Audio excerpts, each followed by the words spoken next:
আলা রাসূলিহিল কারীম আম্মা বাদ। আলহামদুলিল্লাহ, আল্লাহ সুবহানাহু ওয়া তাআলার প্রশংসা, রাসূলের প্রতি দরুদ, আল্লাহুম্মা সাল্লি আলাইহি আল্লাহুম্মা বারিক আলাইহি। আল্লাহ সুবহানাহু ওয়া তাআলা তাফসীর, কোরআনের তাফসীর, কোরআন থেকে। আজকে আমরা বলবো আল্লাহ সুবহানাহু ওয়া তাআলা কাদেরকে কাফের বলেছেন।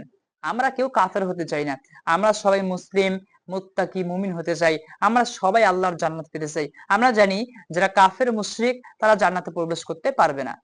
আল্লাহ সুবহানাহু ওয়া তাআলা তাফসীর, কোরআনের তাফসীর, কোরআন থেকে কাফের কারা? আল্লাহ সুবহানাহু ওয়া তাআলা নিজেই বলছেন উলাইকা হুমুল কাফিরুনা হাক্কা, উহারাই প্রকৃত কাফির। শুধু এখানে কাফের বলেন নাই, আল্লাহ সুবহানাহু ওয়া তাআলা বলছেন হাক্কা, মানে উহারাই প্রকৃত কাফির। আসলে কাফির কারা? কি কাজ করলে, কি আমল করলে তারা কাফির হয়ে যায়? এর আগে আমরা জানবো কাফেরকে আল্লাহ সুবহানাহু ওয়া তাআলা ক্ষমা করবেন। আল্লাহ সুবহানাহু ওয়া তাআলা বলেন ওয়াল্লাযিনা কাফারু ওয়া কাযযাবু বিআয়াতিনা উলাইকা আসহাবুন নার হুম ফিহা খালিদুন। যারা কুফরি করে এবং আল্লাহর নিদর্শনকে মিথ্যা প্রতিপন্ন মনে করে, আল্লাহ সুবহানাহু ওয়া তাআলা বলছেন উহারাই, তাহারাই জাহান্নামের অধিবাসী, হুম ফিহা খালিদুন, সেখানে তারা চিরস্থায়ী হবে। যারা কুফরি করে এবং কাফের রূপে মারা যায়, আল্লাহ সুবহানাহু ওয়া তাআলা তাদেরকে কিছুতেই ক্ষমা করবেন না। অর্থাৎ যারা কুফরি করে তারা চিরস্থায়ী জাহান্নামী হবে, যারা কাফের এরা চিরস্থায়ী জাহান্নামী হবে। ঈমানের বিপরীত হলো কি? কাফের। যারা ঈমান আছে, যার অন্তরে যাররা পরিমাণ, সরিষার দানা পরিমাণ ঈমান থাকবে, তারা জান্নাতে প্রবেশ করবে। আর যাদের অন্তরে ঈমান থাকবে না তারা হবে কাফের, মানে কাফেররা তো অবিশ্বাসী। অর্থাৎ যারা আবার কিছু মানে, কিছু বিশ্বাস করে, কিছু অবিশ্বাস করে, এরাও হলো কাফের। এই যারা কুফরি করবে তারা জান্নাতে প্রবেশ করতে পারবে না। কাফের হলো অস্বীকারী যারা, তাদেরকে বলা হয় কাফের। যারা কুফরি করে এবং কুফরিকে বাড়িয়ে দেয়, তওবা ব্যতীত মারা যায়, আল্লাহ সুবহানাহু ওয়া তাআলা কিছুতেই তাদেরকে ক্ষমা করবেন না। এবং যারা কুফরি করে কাফের অবস্থায় মৃত্যুবরণ করে, আল্লাহ সুবহানাহু ওয়া তাআলা তাদেরকে ক্ষমা করবেন না। তো আজকে আমরা জানবো কাফের কারা। কাফের হলো, প্রথমত কাফের শব্দের অর্থ হলো অস্বীকারী। যারা আল্লাহকে অস্বীকার করে, ইসলামকে, কোরআনকে, দ্বীনকে অস্বীকার করে, তারাই হলো কাফের। তা আল্লাহ সুবহানাহু ওয়া তাআলা এখানে হক্কানি কাফেরের কিছু পরিচয় দিয়েছেন। হক্কানি কাফের কারা? সূরা নিসা 4 নম্বর সূরা 150 নম্বর আয়াতের মধ্যে আল্লাহ সুবহানাহু ওয়া তাআলা প্রকৃত হক্কানি কাফের, প্রকৃত কাফির কারা আল্লাহ সুবহানাহু ওয়া তাআলা বলেন ইন্নাল্লাযিনা ইয়াকফুরুনা বিল্লাহি ওয়া রুসুলিহি ওয়া ইউরিদুনা আন ইউফাররিকু বাইনাল্লাহি ওয়া রুসুলিহি ওয়া ইয়াকুলুনা নুমিনু বিবাদিন ওয়া নাকফুরু বিবাদ ওয়া ইউরিদুনা আন ইয়াত্তাখিযু বাইনা যালিকা সাবিলা। আল্লাহ সুবহানাহু ওয়া তাআলা বলেন যারা আল্লাহ রাসূলকে অস্বীকার করে।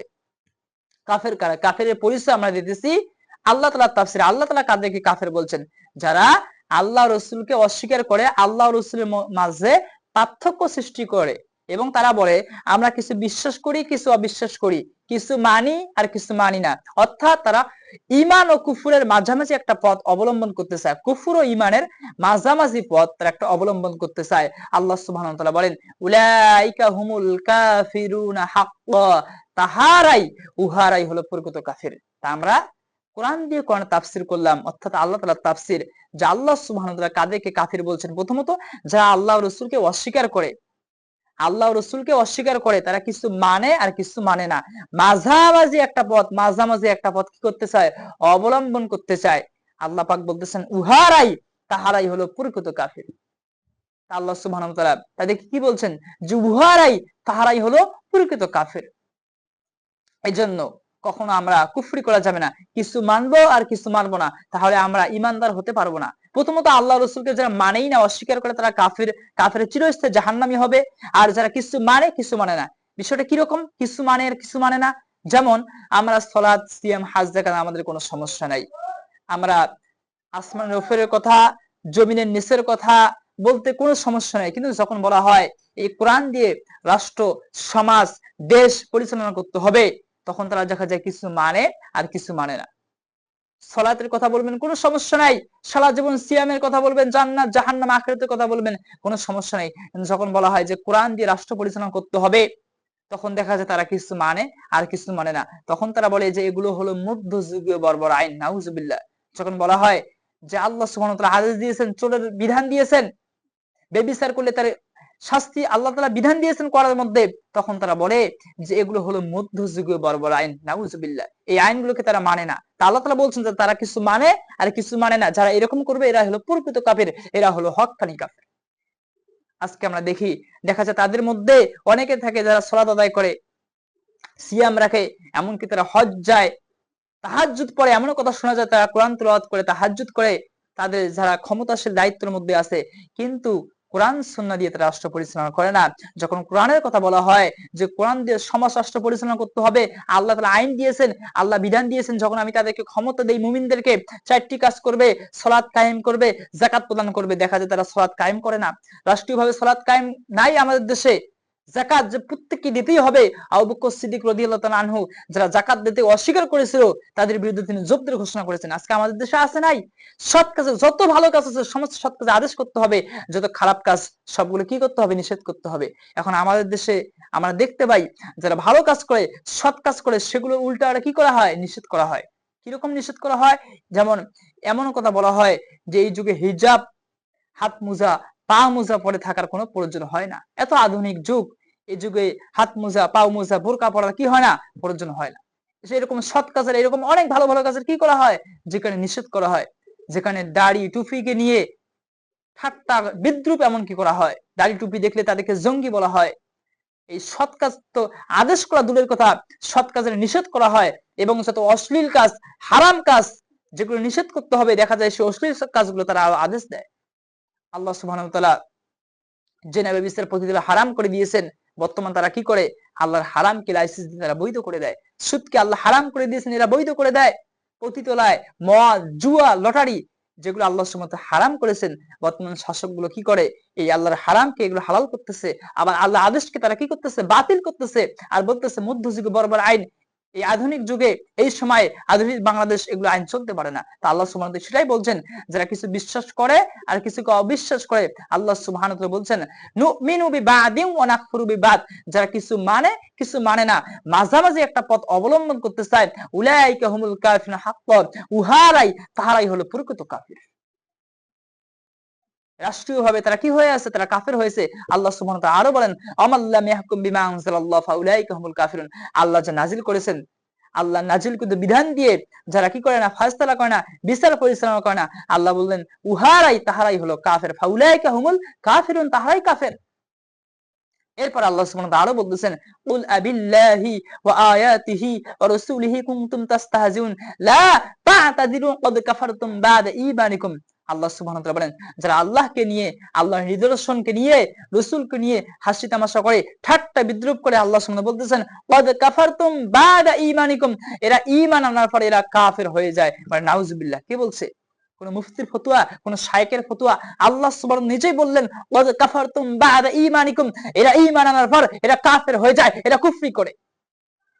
আল্লাহ সুবহানাহু ওয়া তাআলা কাফের বলছেন যে কোরআন দিয়ে যে রাষ্ট্র চালায় না, সমাজ চালায় না, দেশ পরিচালনা করে না, ফাউলাইকা হুমুল কাফিরুন, তাহারাই কাফের। আল্লাহ সুবহানাহু ওয়া তাআলা মাইদার মধ্যে বলছেন আমাল্লাম ইয়াহকুম বিমা আনজালাল্লাহ ফাউলাইকা হুমুল কাফিরুন, যারা কোরআন দিয়ে রাষ্ট্র, সমাজ, দেশ পরিচালনা করে না তারা কাফের। আর আল্লাহ সুবহানাহু ওয়া তাআলা এখানে বলছেন যারা আল্লাহকে নিয়ে, আল্লাহর আয়াতকে নিয়ে, আল্লাহর নিদর্শনকে নিয়ে হাসি তামাশা ঠাট্টা বিদ্রূপ করে, ওয়াদ কাফারতুম বা'দা ঈমানিকুম, তারা ঈমান আনার পর কাফের হয়ে যায়। তারা বলে চুলের হাত কাটা এগুলো মধ্যযুগে বড় বড় আইন, এই আইন নাকি এই যুগে চলে না। তারা বলে বেবিচারকে হত্যা করা, এই আইনগুলো নাকি এগুলো চলে না। আল্লাহ সুবহানাহু বিধান দিয়েছেন কিসাসের, যে কেউ যদি মানুষকে হত্যা করে, নিরপরাধ মানুষকে হত্যা করে, এই বিনিময়ে তাকেও হত্যা করা হবে। যদি কেউ, যারা মানুষকে হত্যা করে, সে যদি জানে আমি যদি আরেকজনকে হত্যা করি তাহলে আমাকে হত্যা করা হবে, সে তো কখনো মানুষকে আর কি করবে না? হত্যা করবে না। আজকে দেখা যায় দেশে দিনে দিনে হত্যা, ধর্ষণ, খুন এগুলোর সংখ্যা বেড়েই চলতেছে। আজকে কত মানুষকে হত্যা করা হইতেছে, অথচ আল্লাহ সুবহানাহু ওয়া তাআলার কাছে এই জীবনের কত দাম, আল্লাহ সুবহানাহু ওয়া তাআলা মানুষের কত মর্যাদা, সম্মান, ইজ্জত দিয়েছেন। আল্লাহ সুবহানাহু ওয়া তাআলা বলছেন ফাকান্নামা ক্বাতালান নাস জামিআ, যে নিরপরাধ মানুষকে হত্যা করলো সেজন্য পৃথিবীর সমস্ত মানুষকে হত্যা করলো। আল্লাহু আকবার। যে একজন, এখানে মুমিনের, মুসলিমের কথা আল্লাহ বলেন নাই, আল্লাহ বলছেন নাসের কথা, ফাকান্নামা ক্বাতালান নাস জামিআ, যে একজন নিরপরাধ মানুষের প্রাণকে হত্যা করলো সেজন্য সমস্ত পৃথিবীর মানুষকে হত্যা করলো, আর যে একজন নিরপরাধ মানুষের প্রাণকে বাঁচিয়ে দিল সেজন্য সমস্ত পৃথিবীর মানুষকে বাঁচিয়ে দিল। সুবহানাল্লাহ। এই কিয়ামতের দিন সর্বপ্রথম বিচার হবে হত্যার। যে আল্লাহ সুবহানাহু বলেন যে কেউ মুমিনকে হত্যা করবে তার শাস্তি হলো জাহান্নাম, সেখানে সে চিরকাল থাকবে, আল্লাহ তার প্রতি রাগান্বিত থাকবেন, তার উপর আল্লাহ লানত থাকবে, আল্লাহ তার জন্য মহা শাস্তি তৈরি করে রেখেছেন। এই হত্যা আজকে দিন দিন বেড়েই চলতেছে। তা যদি এই আইন থাকতো দেশে যে কেউ যদি কাউকে হত্যা করে এর বিনিময়ে তাকেও হত্যা করা হবে, সে যদি জানতো আমি যদি একজনকে হত্যা করি তাহলে আমাকে দ্বিখণ্ডিত করা হবে, আমাকে হত্যা করা হবে, সে আর মানুষকে কি করতো না? হত্যা করতো না। আমি যদি আরেকজনের চোখ ছিনিয়ে নেই তাহলে আমার চোখকে ছিনিয়ে নেওয়া হবে। আমি যদি আরেকজনের নাকের মধ্যে আঘাত করি তাহলে আমার নাকের মধ্যে আঘাত করা হবে। আমি যদি একজন কানকে ছিনিয়ে নিই তাহলে আমার কানকে ছিনিয়ে নেওয়া হবে। আমি যদি আরেকজনের দাঁত ভেঙে দেই বিনিময়ে আমার দাঁতকে ভেঙে দেওয়া হবে। এই আইনগুলো হলো আল্লাহ সুবহানাহু ওয়া তাআলার। কিন্তু তারা কি করে, এই আইনগুলোকে মধ্যযুগীয় বর্বর আইন বলে। আল্লাহ তাআলা পর্দার বিধান দিয়েছেন, যে যুগে পর্দা হাত মোজা পা মোজা পড়ার কোনো প্রয়োজন হয় না, তারা তুচ্ছ তাচ্ছিল্য ঠাট্টা বিদ্রুপ করে। আল্লাহ সুবহানাহু ওয়া তাআলা বলছেন তারা ঈমান আনার পর কাফের হয়ে যায়। রাষ্ট্রীয়ভাবে তারা কি হয়েছে, কাফের হয়ে আছে। এরপর আমরাও কাফের হয়ে, আমাদের মধ্যে দেখা যায় অনেক মা বোন 4 বিবাহ একাই বিবাহকে পছন্দ করেন না। অথচ আল্লাহ সুবহানাহু ওয়া তাআলার বিধান, যদি কেউ 4 বিবাহকে অপছন্দ করে, যে আমি এটা পছন্দ করি না, আমি এটা মানি না, এগুলো নিজে হাসি তামাশা ঠাট্টা বিদ্রুপ করে, তাহলে সে ঈমান আনার পর ওয়াদ কাফারতুম বা'দা ঈমানিকুম, তারা ঈমান আনার পর কাফের হয়ে যায়। যদিও সে বোন সালাত আদায় করে, যদিও সে বোন সিয়াম পালন করে, যদিও সে বোন হিজাব পরে পর্দা করে, সালাত সিয়াম হজ যাকাত সব আমলটা ঠিক আছে, সে হিজাব পরে সেই বোন, কিন্তু সে যদি বলে যে আমি ইসলামের 4 বিবাহ এটা আমি মানি না, এটা অস্বীকার করি, আমি পছন্দ করি না, যদি এইভাবে ঠাট্টা বিদ্রুপ তুচ্ছ-তাচ্ছিল্য করে, আল্লাহ সুবহানাহু ওয়া তাআলা বলছেন যে ক্বাদ কাফারতুম বা'দা ঈমানিকুম, তারা ঈমানের পর তারা কাফের হয়ে যায়। ঠিক যদি কেউ মা বোন এভাবে বলে যে আমি দাড়িকে অপছন্দ করি, দাড়িওয়ালা ছেলেকে আমি পছন্দ করি না, এরকম জুব্বাকে নিয়ে দাড়ি টুপি ইসলামকে নিয়ে কোরআনকে নিয়ে কেউ যদি হাসি তামাশা করে ঠাট্টা বিদ্রুপ করে, তারা ঈমান আনার পর কাফের হয়ে যায়। আবার রাসূলকে নিয়ে অনেকে ঠাট্টা বিদ্রুপ করে। আল্লাহ সুবহানাহু ওয়া তাআলা বলেছেন কুল আবিল্লাহি ওয়া রাসূলিহি, কুল আবিল্লাহি ওয়া আয়াতিহি ওয়া রাসূলিহি কুনতুম তাস্তাহজিরুন, যারা আল্লাহকে নিয়ে ঠাট্টা করে বিদ্রুপ করে, আল্লাহকে নিয়ে গালিগালাজ করে, আল্লাহর আয়াতকে আল্লাহর নিদর্শনকে নিয়ে গালিগালাজ করে ঠাট্টা বিদ্রুপ করে, এরপর রসুলকে নিয়ে হাসি করে তামাশা করে ঠাট্টা বিদ্রুপ করে। আজকে আমরা দেখতে পাই রসুলকে নিয়ে কটূক্তি করা হয়, রসুলকে নিয়ে রসুলের স্ত্রীদেরকে, রসুলের আহলে বায়াতকে নিয়ে কি করা হয়, ঠাট্টা বিদ্রুপ করা হয়, কটূক্তি করা হয়। যারা এরকম আল্লাহকে নিয়ে, আল্লাহর কোরআনকে নিয়ে রসুলকে নিয়ে হাসি করবে, তামাশা করবে, ঠাট্টা করবে, বিদ্রুপ করবে, তারা ঈমান আনার পর, যদিও তারা ঈমান থাকে, তারা কাফের হয়ে গেছে। এগুলো হলো ঈমান ভঙ্গের কারণ। যারা ঈমান আনার পর কি হয়েছে, কাফের হয়ে যায়। এই কুফরি যারা করবে, আল্লাহ সুবহানাহু ওয়া তাআলা কখনোই তাদেরকে ক্ষমা করবেন না। যারা কুফরি নিয়ে মারা যাবে, এরা চিরস্থায়ী জাহান্নামে হবে, এরা চিরকাল জাহান্নামে থাকবে। সুতরাং কোন অবস্থাতেই আল্লাহর সঙ্গে কাউকে কি করা যাবে না, কুফরি করা যাবে না। ইসলামের কোন বিধানকে যদি কেউ অস্বীকার করে, সে কাফের হয়ে যায়। কোরআনের কিছু মানে আর কিছু মানে না। কোরআন কারীম যে আল্লাহ সুবহানাহু ওয়া তাআলা 6000 উপরে আয়াত দিয়েছেন, কেউ যদি বলে যে আমি কোরআনের সব আয়াত মানি, শুধু একটি আয়াত মানি না, একটি আয়াতকে যদি অস্বীকার করে, তাহলে সে ঈমানদার না কাফের, সে তখন কি হয়ে যাবে, কাফের হয়ে যাবে। কোরআনের প্রতি সম্পূর্ণ সমস্ত আয়াতের প্রতি ঈমান আনতে হবে, পূর্ববর্তী কিতাবের উপর আয়াত ঈমান আনতে হবে, এবং রাসূল সাল্লাল্লাহু আলাইহি ওয়াসাল্লামের সুস্পষ্ট সহিহ হাদিস তার প্রতি কি আনতে হবে, ঈমান আনতে হবে। যদি ইসলামের কোরআন সুন্নাহর, কোরআন হাদিসের সুস্পষ্ট কোন একটা বিষয় প্রমাণিত যদি কেউ অস্বীকার করে, তুচ্ছ-তাচ্ছিল্য করে যে আমি এটা মানি না, তাহলে তার ঈমান থাকবে না। এটাই হলো কুফরি। এজন্য কখনো কুফরি আমাদেরকে করা যাবে না। আবার যারা সালাত ছেড়ে দেয়, এটাও হলো এক ধরনের, অনেক আলেমের মতে এটাও হলো কি কুফরি। কারণ যে সালাত ছেড়ে দিল, ইসলাম থেকে তার রশিকে বাইর করে নিল, যে সালাত ছেড়ে দিল, বান্দা কুফর এবং শিরকের মধ্যে পার্থক্য হলো সালাত ছেড়ে দেওয়া। যে সালাত ছেড়ে দিল, সে কুফরি করলো। আপনি যদি আল্লাহকে আখিরাতকে বিশ্বাস করেন, তাহলে আপনার মাথাকে আল্লাহর সামনে সিজদা দিতেই হবে, রবের সামনে করতেই হবে। তাহলে আপনি কেমন ইমানদার? আপনি নিজেকে ইমানদার মুসলিম বলে দাবি করেন, সালাত ছেড়ে দেন না, সালাত আপনি আদায় করেন না, আপনি নিজেকে মুসলিম বলে দাবি করেন কিন্তু সালাত আদায় করেন না, তো সুতরাং বুঝা গেল আপনার অন্তরে ঈমানই নাই। এজন্য সাহাবায়ে কেরাম যারা সালাত আদায় করতেন না, তাদেরকে কুফরি বলে গণ্য করতেন। সাহাবায়ে কেরাম ভাবতেন যে একজন মুসলিম গুনার কাজ, অন্যায়, অশ্লীল, পাপাচার কাজ করতে পারে, কিন্তু মুসলিম কখনো সালাত ছেড়ে থাকতে পারে না। মুসলিম অবশ্যই সালাত আদায় করবে। সে সময় রাসূল সাল্লাল্লাহু আলাইহি ওয়াসাল্লামের সময় সাহাবীদের সবাই বেনামাজি ছিলই না, অর্থাৎ মুসলিম বলে দাবি দেয় এমন কেউ ছিল না যে সালাত আদায় করতো না। এই জন্য সাহাবায়ে কেরাম যারা সালাত আদায় করতেন না, তাদেরকে কাফের বলে গণ্য করতেন। এ বিষয়ে শেখ সালেহ আল উসাইমিন রাহিমাহুল্লাহ তিনি বই লিখেছেন সালাত পরিত্যাগকারী বিধান। সেখানে তিনি অনেক রেফারেন্স নিয়েছেন, দলিল নিয়েছেন। সালাত আদায় করে না, এটা কুফরি আকবার, এটা কুফরির বড় কুফরি। আল্লাহ সুবহানাহু ওয়া তাআলা সূরা আনফালের মধ্যে বলেন, ওমা কানা সালাতুহুম ইনদাল বাইতি ইলা মুকাআন ওয়া তাসদিয়া ফাযুকুল আযাবা বিমা কুনতুম তাকফুরুন। আল্লাহ সুবহানাহু ওয়া তাআলা বলেন যে কাবা গৃহের নিকট তাদের সালাত হলো শীষ বাজানো, হাততালি দেওয়া। তারা সালাত আদায় ব্যতীত, সালাত আদায় বাদ দিয়ে, সালাত আদায় না করে তারা কি করতো, হাততালি দিত আর শীষ বাজাইতো। আল্লাহ সুবহানাহু ওয়া তাআলা বলেন ফাদুকুল আযাবা, তারা শাস্তি ভোগ করবে, ফাদুকুল আযাবা বিমা কুনতুম তাকফুরুন, এই যে তারা কুফরি করতো। আল্লাহ সুবহানাহু ওয়া তাআলা বলেন সালাত আদায় না করে তারা কুফরি করতো, তা যেটা আল্লাহ কুফরি বলছেন অবশ্যই কুফরি আকবার হবে। আল্লাহ সুবহানাহু ওয়া তাআলা বলছেন সালাত আদায় ব্যতীত তারা কি করতো, হাততালি দিত আর শীষ বাজাইতো, এই তারা কুফরি করেছে। আল্লাহ পাক বলতেছেন এই কুফরির কারণে তারা কি ভোগ করবে, শাস্তি ভোগ করবে, এবং জাহান্নামে যাওয়ার পরে বলবে ক্বালু লাম নাকু মিনাল মুসাল্লিন, দুনিয়ার মধ্যে সালাত আদায় করতাম না, এজন্য জাহান্নামে আসলাম। আল্লাহ সুবহানাহু ওয়া তাআলা এরপর আরো বলছেন ফাখালাফা মিন বাদিন খালফুন আদাউস সালাত, আল্লাহ সুবহানাহু ওয়া তাআলা নবীদের কথা বলতেছেন যে নবীদের পরে এমন এক বংশধর আসলো যারা সালাতকে নষ্ট করলো। আল্লাহ সুবহানাহু ওয়া তাআলা বলছেন গয়্যা, এই সালাতকে ছেড়ে দেওয়ার কারণে তারা গয়্যা অর্থাৎ তারা জাহান্নামের শাস্তি ভোগ করবে, তারা গয়্যার মধ্যে নিক্ষিপ্ত হবে। নাউজুবিল্লাহ। এই যে আয়াতগুলো, এই যে হাদিসগুলো, কিয়ামতের দিন সালাতকে হেফাজত করবে না, ফিরআউন হামান কামানের সঙ্গে হাসর হবে, কিয়ামতের দিন সর্বপ্রথম হিসাব হবে সালাতের। এই হাদিসগুলো স্পষ্ট প্রমাণ করে যারা সালাত আদায় করবেন এরা কাফের, এরা প্রকৃত কাফের, এরা চিরস্থায়ী জাহান্নামী হয়ে যাবে। নাউজুবিল্লাহ। এজন্য আসুন তওবা করে ফিরে আসুন, কখনো কুফরি করা যাবে না, সালাত আদায় করতে হবে, রবকে সিজদা দিতেই হবে। আল্লাহ সুবহানাহু ওয়া তাআলা আমাদের কুফরি থেকে হেফাজত করুন, আমাদেরকে ঈমান আনয়ন করে জান্নাতে যাওয়ার তৌফিক দান করেন, আল্লাহুম্মা আমিন। এবং যেহেতু সালাতের কথা বললাম, সর্বশেষ একটা হাদিস বলতেছে কিয়ামতের দিন যারা সর্বশেষ জান্নাতে প্রবেশ করবে তাদের আমল হবে দুইটি আমল হবে এবং একটি কাজ করবে না। তাদের অন্তরে যাররা পরিমাণ ঈমান থাকবে, আর ঈমানের সঙ্গে কাউকে শরীক করবে না, অর্থাৎ তারা বলবে লা ইলাহা ইল্লাল্লাহ, আল্লাহর সঙ্গে কাউকে শরীক করবে না, এবং তাদের সিজদার চিহ্ন থাকবে।